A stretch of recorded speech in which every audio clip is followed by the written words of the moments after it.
Hello and welcome to Reykjavík Grapevines Newscast. My name is Valur. I'm an editor-in-chief at Reykjavík Grapevine. This lovely dog here, my border collie Dachshund mix, odd mix I guess. Her name is Polly and she's my chief of morale officer and is absolutely amazing in that job, by the way. Before we start, I want to apologize. We didn't go to the mountain last time. Arthur, of course, doesn't want me to tell you about this. He will probably cut this out. Before we start, I also want to remind you, I want to tell you just about our online shop. Our online shop is what is keeping us a little bit afloat these days. Also this, of course, just you by watching this are helping us a lot. But our online shop is, of course, on our homepage, grapevine.is. And we just had a wonderful book, short stories about Reykjavík. I'll put it in the description for you, just to put something in there. If you want a t-shirt with our one of our slogans, like "Don't walk on the lava" or whatever, you can definitely, of course, find it there. And then introduction is over, I guess.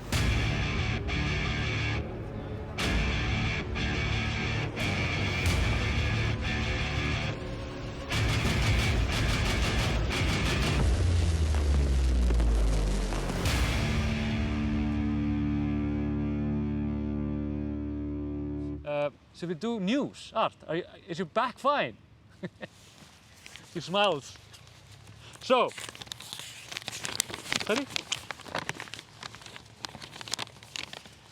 So we're gonna be a little bit COVID heavy in this episode for a good reason. A lot of things is actually happening when it comes to COVID.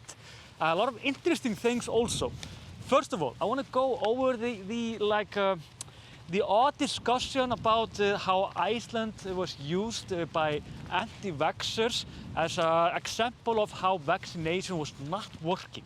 Even Laura Ingram, some TV reporter in the US at Fox News, she had, what could you say, completely wrong assumptions about everything.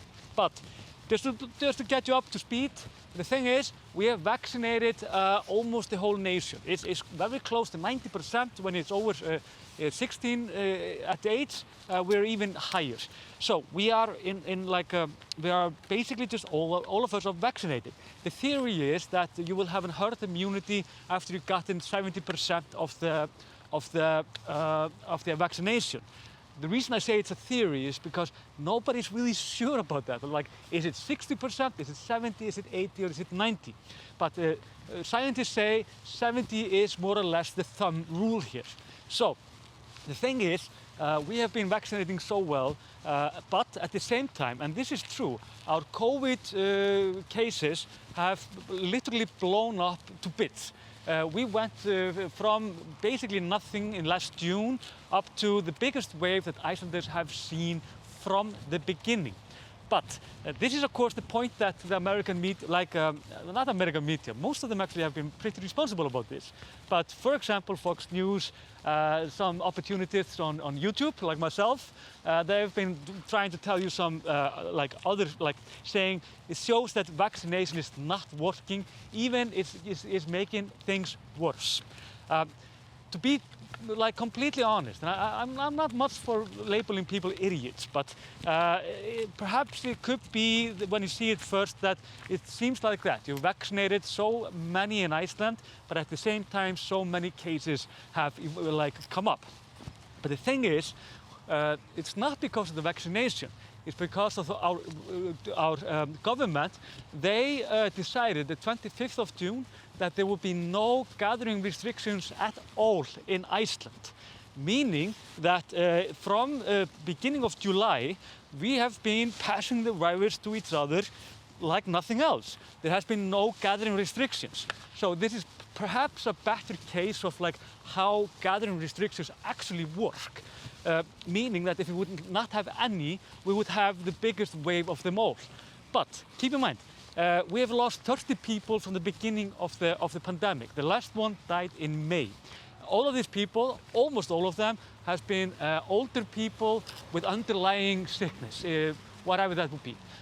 But in this pandemic, our biggest wave yet, we have no one has died. Very few are seriously ill. and we are actually doing just like it literally feels like we're at the same place as like between waves before, meaning that the vaccination is actually not only helping, it is literally vital when it comes to everything in this wave. So, meaning that we have fewer serious injuries. Of course, there is a lot of pressure on the hospital for many reasons. Not only just because of COVID, but of course we've had up to 6 people in respiratory machines, and this is of course a very high number in Iceland. Keep in mind, we are 330,000. If you're, for example, in the US, you can multiply it with, I think, 10,000 or something like that. So it's like it's interesting actually if you put it up like that. So all of this news actually meant that this was nonsense what Laura Ingram was saying. It was also nonsense what like the opportunists were saying. Nothing of this was actually the vaccination. But what it showed us though, is the vaccination is not as safe as we thought. We thought it was really safe. We thought it would basically kill this completely. Even our chief epidemiologist, Þórólfur Guðnason, have said that it's a little bit disappointed that it wasn't better when it came to protecting us. But it definitely protected us from serious sickness. But we got it. The vaccinated people were 60% of those that went to the hospital when it came to the this pandemic. Okay. Meaning that the vaccination is not a complete silver bullet, like exactly we thought. Interestingly enough, also, if you look at Israel is in exactly the same place as we are. They have also had this Delta variation. They had a huge spike when it came to COVID virus just going around the society, but they also had the same protection. It's the most interesting thing. Let's go here. Why are we here, of course?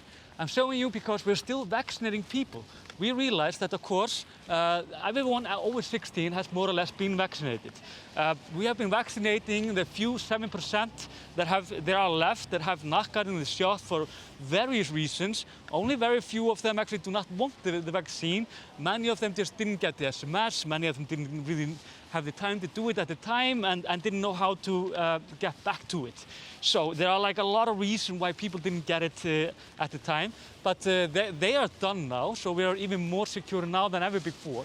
But we are also vaccinating the children from 12 years old to 50. The reason we do this is basically the Delta variation. The Delta variation is, of course, worse when it comes to children. So, I mean, I even went with my kid this morning to get vaccinated. And it was interesting, there was one man actually protesting, saying that 70% of his kids will die like a week later, and all sorts of nonsense. And one father, actually, Icelandic father, took this guy and literally just pushed him away, and the guy was arrested only moments later.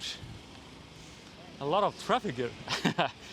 So, the thing is, we are actually doing so well when it comes to COVID that we are now, like the Department of Health actually announced today that they will even have less gathering restrictions in the end of this month. Meaning that we are actually quite optimistic. Unlike perhaps when you have countries that are not doing as well as us, they can be quite worried about the fall, because in the fall, historically, like these diseases often go like they passes very quickly between people. So the thing is that we're not quite sure how the restrictions will go, but they will possibly be like, for example, we have 200 people gathering restriction. They will probably have it a little bit higher. Let's say 300 or 400. I mean, I have no idea, of course, but that's like the theory. Also, yeah, I didn't even know this. This is absolutely crazy. The Directorate of Health in Iceland have warned the Icelanders to use something called, I might be saying this very wrong, but Ivermectin. This is some magic drug that was supposed to help people getting less COVID or completely what do you call it, cure them of COVID.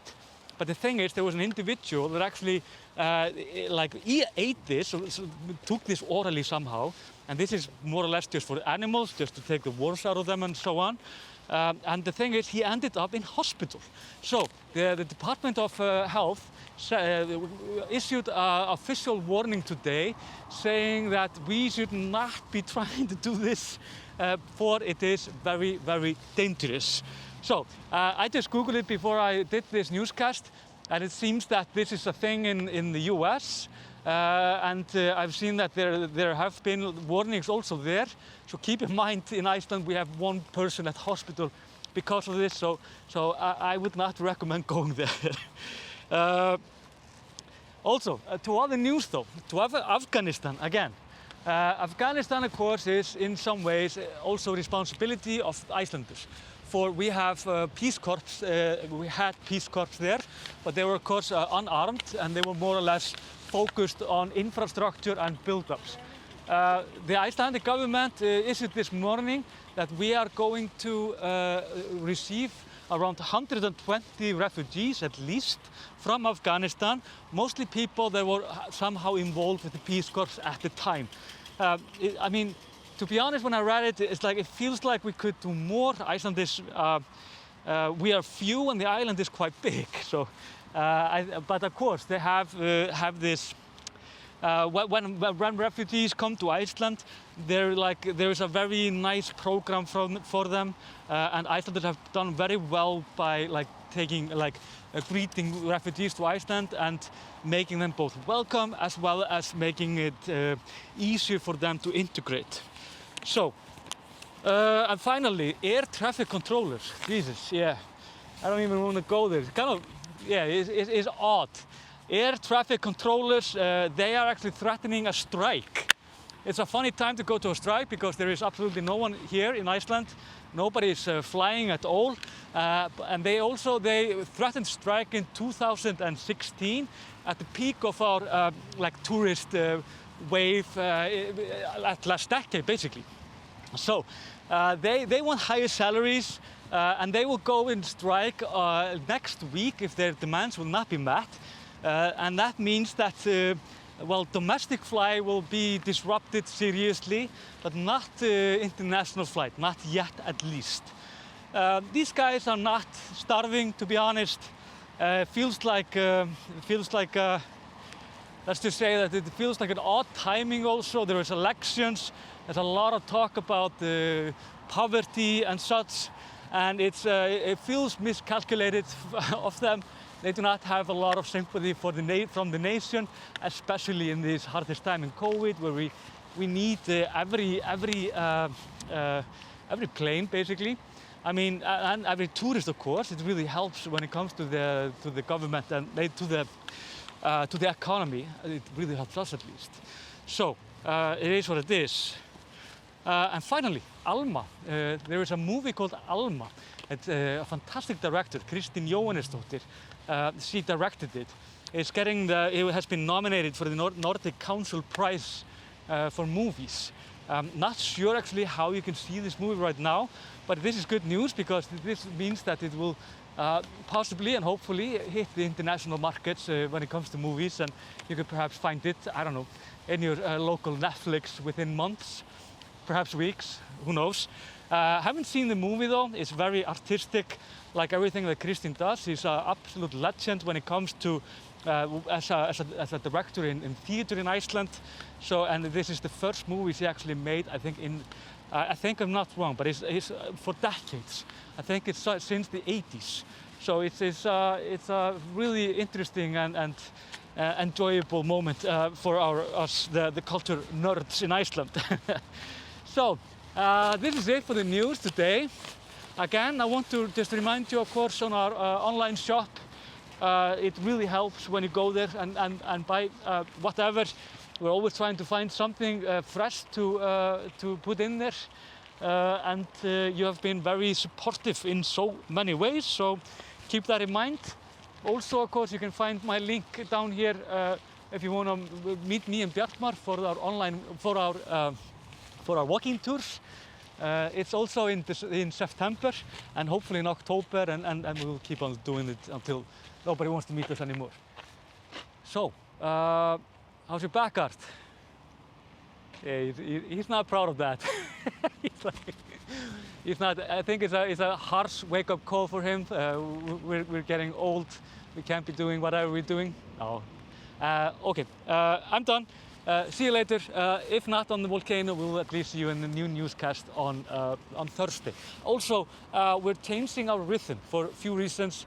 We're gonna have our newscasts on Tuesdays and Thursdays. So if you want to like know what's happening, just click that bell button or whatever it is, so you will get notified whenever we are putting anything in. So until then, goodbye. Ja. Stuði. Ég er með neitt.